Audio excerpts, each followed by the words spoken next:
Hello. So I've shared on here before that I was blessed to be born on the beautiful island of Jamaica. And we came to the States when I was 8 years old. And even after that, we went back quite frequently. And I still have a lot of family that's there. And, after I got married and started having children, I, stopped going as often for obvious reasons. And actually, I haven't been back in quite a while, hoping to be able to go, but obviously got a little bit more expensive as I, got married and started having children. But I say all that to say that I was, still very much connected to the culture. And my parents recently went and they came back up and they came over. They came, returned from Jamaica and they came over and they brought with them some food that they brought up from Jamaica. And also my mom decided to cook some Jamaican food while she was here visiting us. So as I'm sitting there talking to my parents, my husband and my children, and all of us were just, in the kitchen, and I am looking at all of the food that she's prepared and some of the foods that she brought up, and just all these pleasant memories started,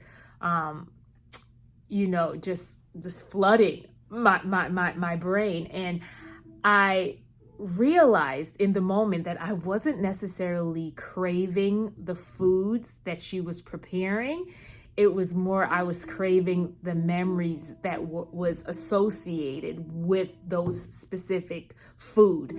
I was blessed to know both of my grandmothers and to be around them. One of my grandmothers is now deceased, and the other one moved back to Jamaica, but I still have, a lot of contact with her in terms of, technology with videoing and talking and all of that, and when she has the ability to come back to the States. But in any case, my grandmother that's now deceased was just an excellent cook. She was one of those that could go in the kitchen and put together things that you're like, how did you emerge with this wonderful, dish with these ingredients? So she could for real cook. And of course, my mind went back to her as my mom was cooking. And I allowed my mind to go back to some of those pleasant memories that I had. But I realized I didn't necessarily have to sit and indulge in some of the foods that I knew would have an adverse effect on me. I knew that if I made the decision to eat certain things that was there, that the next day or the next few days, it would just be,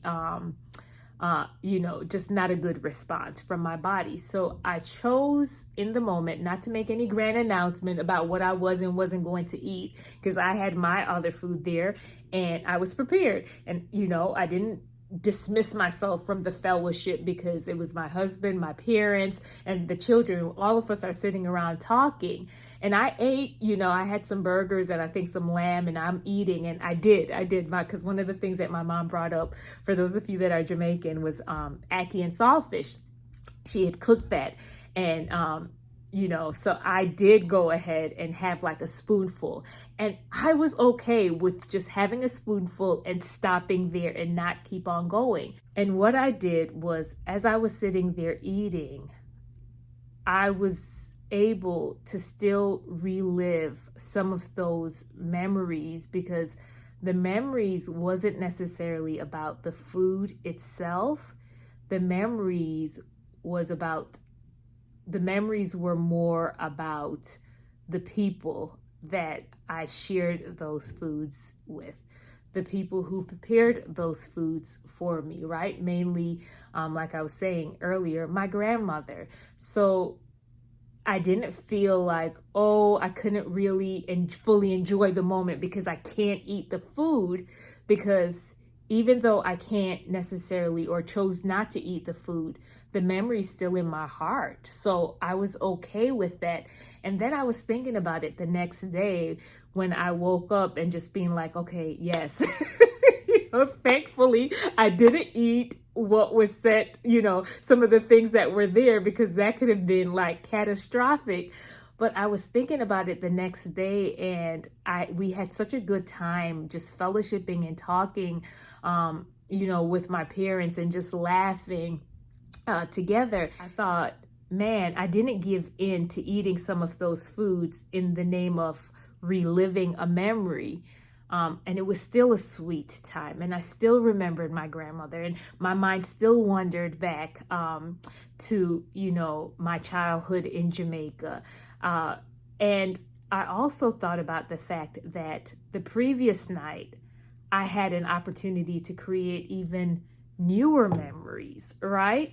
So I say all that and share this story just to encourage you, because I know sometimes we can be put in certain situations and it's hard to disconnect like the emotional attachment or the memories that may be there with certain dishes, and we talk ourselves into eating things that we know our body, and it's not like you're being snobby. I think it's one thing if you're just like, I'm not eating this because like I've just this is beneath me. That wasn't my attitude. It was more just, hey, I know that if I eat this, that my body is going to respond in a negative way. So it's best that I pass. And I feel like sometimes we're put in these situations, and more specifically, probably around the holiday, and we feel like, okay, I have to totally indulge in order to relive some of these pleasant memories that I may have had from my childhood, because the food and the memories go hand in hand. And what that night taught me was, the few nights ago, was that no, not necessarily. I can still relive some of those pleasant memories, right? Without indulging in the specific food that I was having at that specific time. And,